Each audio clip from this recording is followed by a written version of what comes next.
Hey y'all, it's Hope here, and I am working with some graphics products to make some bookmarks, some layered bookmarks. So there is also a video of this process over on the graphics channel.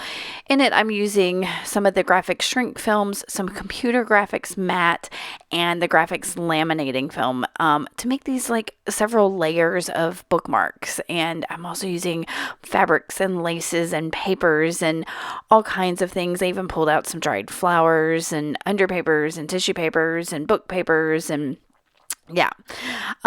That whole explanation where I was talking there, you can hear over on the graphics channel. I will link that video below. But this is what I did with the matte computer graphics, is print out those strips of backgrounds using a bunch of stuff I either created by hand and then scanned in, or that I created in Photoshop. So 2 of those I know I created in Photoshop, and then the other 3 were things I scanned in, like backgrounds and iCads and yearbook pictures and things like that. So from there, I wanted to create some color and some brightness and some other things that could go in like those laminating sheets. And so I decided to watercolor. Now you're going to get to see a little bit more of this process here on my channel. I don't know.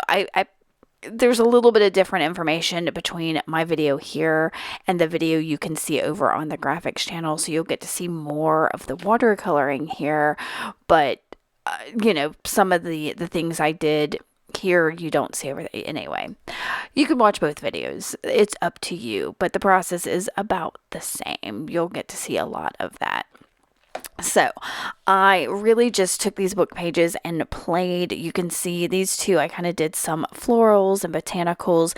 This page here is, I'm just going to do kind of, you see, just a watercolory effect that I thought would be really interesting, like one of the back layers. And in fact, I think I'm going to use it on the back of one of the bookmarks. So there's just something pretty on the back of the bookmark. I also, you'll see it in a minute, it's not going to be in this video, but I did some like blobby circles that'll end up being toppers for my bookmarks. So this was a lot of fun. You see splatters and playing, and of course using vintage papers. I'm hoping to have some vintage book paper packs in my Etsy shop soon. So also you could take a look at that. So here you can see all of the pages that I did, all of the watercoloring. There's some of those blobby circles that I did, and then of course the watercolor effects. And then I cut down some of these bits down. So the blobby circles, you can see I'm just cutting those down.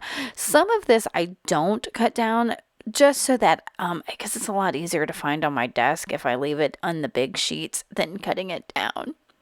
I really, really love this. I kind of wish I had scanned it in, but y'all saw how easy it was to make that. I can absolutely make more of this. And I cut these down into like bookmark sizes. Now bookmarks tend to be anywhere from like 1.5 to 2 inches wide, and 6 to 8 inches long. Of course, bookmarks can be anything. I do have a video making some really simple beaded bookmarks. I'll put that in the upper right, that just use beads and some wax linen cord. So if that's more your speed, yeah. Now I wanted to also, since I knew I was playing with that laminating film, I wanted to try to play with maybe some transparent layers. So I got this tissue paper that I am going to glue together with Mod Podge to create it. But before I did that, I figured I'd go ahead and also cut down some other papers. And this is under paper, y'all, just the paper that I protect my desk with, basically, and it always turns out really yummy. So here's the Mod Podge. I'm working on a non-stick craft sheet just so I don't stick this tissue paper to my desktop. And you can see I'm putting a layer kind of there, sandwiching in it, and then I'm only going over the top of one of these. But all of this like wetness makes this a little bit more see-through. Now of course I dried this on the the nonstick craft sheet before I moved on.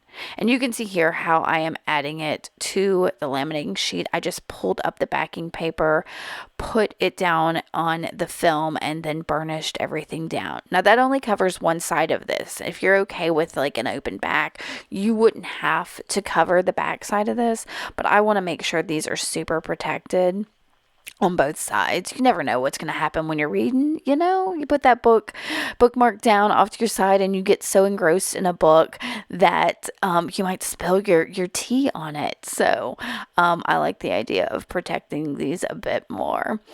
Now this cuts down super easy, so I cut off the excess and went on and did some more paper. So here is one of those watercolored book pages. And I was like, oh, I've got to pretty up this back. So you can see I pulled in some of that other page. And you can also see there where I grabbed a paper punch and punched just random shapes out of it to possibly use as some of the toppers for these. So it is fall right now. I don't know when you're watching this, but it is fall right now, which to me, we're coming into like the cozy season where you want to curl up with a good book and have a cup of cocoa or tea and just, read and sit, if you've got a fireplace, sit by that fireside. It is still warm here in South Alabama, but we think about those thoughts all the time, how nice it is to just curl up with a good book in these colder months and the months where the days are shorter. So I definitely think that's what got me thinking about making bookmarks with these graphics products. So there you see some of the other shapes that I cut down and punched out, putting it on the laminating film and cutting it down. So I cut these individually. Once I put that first side down, cut them individually out like this. And you can see that backing paper just pops off, and I can put them down on the other side on that laminating film. And this is, if you've got a laminating machine, that's great. This laminating, but this is for those that, don't have a laminating machine, don't need one for much stuff, but this stuff is great for a super quick way to add a protective coating to something. So here you see I am sticking all of these down. What good books do you recommend? I've always got several books going at one time. I've got one, usually an audiobook I'm listening to. What am I listening to? Slow Dance from Rainbow Rowell. I'm usually reading a book on my Kindle when I go to bed at night. And I just finished, what's it called? It was Dating at oh my gosh, at the end of the world. I can't remember. I'll try to put that below. And then I usually have one that I've a physical book that I've checked out from the library. And I am trying desperately to finish Pretties by Scott Westerfeld. That's the second book in the Ugly series. So yeah, that's what I've been involved in lately. What are you reading right now? Actually, no, what did I just start? I just started the Ember City series, I think. That's what's on my Kindle. So anyway, I've always got several books going, y'all. I love to read. As a kid, I loved the library. Was my favorite place. So yeah.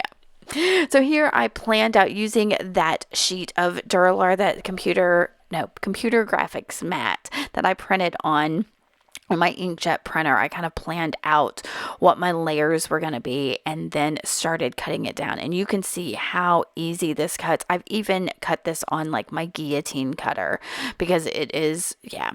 And so I was able to cut down that whole strip and then kind of look at it so I could figure out how wide I wanted this for my middle layer of this so that my watercoloring peeks out. Now I took those pieces all to my sewing machine once I had it all planned out and just stitched it. The laminating sheet, the Duralar, all of that, just stitched it right on my sewing machine. And then I'm creating toppers. So I've got the little round bits and the flower bits and all that I laminated, but I also pulled out my graphics shrink film. I've got several of these. This is the black, and the black tends to work really well with metallic pen or stamp ink or something, just a metallic ink. It works really great.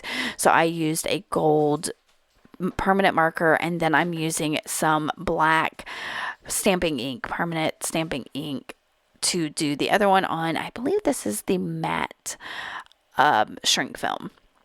My favorite thing comes, y'all, when I shrink these. You can see that. We'll see the end of it here in a minute. I do punch 2 holes in these, basically making them buttons, just because it's going to make it easier to stitch these down when I go to finish these toppers. And I'm making 3 bookmarks here, and one of them, though, I'm actually putting an actual button on, and you'll see me stitch that one on in this video. So it's easy enough to shrink these with the heat tool, but you can also shrink them in your oven.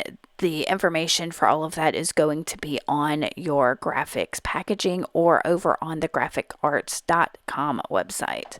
So when I shrink these, I used a yep, you can see it there. I did include it. I wasn't sure. I used a rubber stamp, a red rubber stamp, to flatten them out, which gives them texture, because you can see these will flatten on their own as you dry them, or you can use like a piece of glass or something to flatten them out. But using that red rubber stamp, it gave it some really cool texture that you'll get to see in the video at the end of this.